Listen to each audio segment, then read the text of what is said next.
दुनिया में लगभग 1 बिलियन जानवरों को सिर्फ इसलिए मारा जाता है क्योंकि उनकी खालों से लेदर प्रोड्यूस किया जाता है। लेकिन अब ऐसा नहीं होगा। क्यों?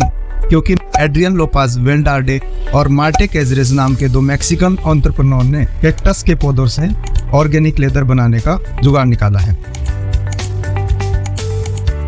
आइए जानते हैं कि ये ऑर्गेनिक लेदर है क्या, ये बनता कैसे है और इससे एनवायरनमेंट पर क्या इम्पैक्ट पड़ता है। Number 1, what is it? Cactus leather nopal नाम के कैक्टस से प्रोड्यूस किया जाने वाला ऑर्गेनिक लेदर है, जो कि मेक्सिको के 2 एंटरप्रेन्योर द्वारा डिस्कवर किया गया था। यह लेदर जानवरों से प्रोड्यूस किए जाने वाले लेदर से बेहतर और अधिक टिकाऊ है और इसका उपयोग विभिन्न प्रकार के आइटम्स जैसे शूज, हैंडबैग, फर्नीचर आदि के लिए किया जाता है।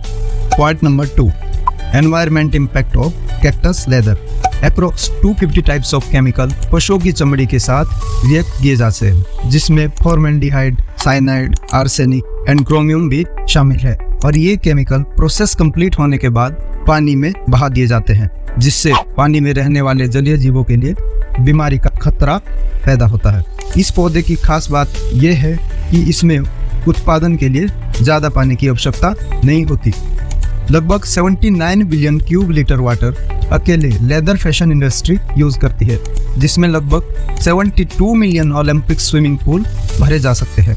यदि कंपनी जानवर के चमड़े की बजाय कैक्टस लेदर का यूज करती है तो इससे लगभग 20% तक वाटर कंजप्शन को कम किया जा सकता है। कैक्टस लेदर की हेल्प से लगभग 32 to 42% तक प्लास्टिक वेस्ट को भी रिड्यूस किया जा सकता है।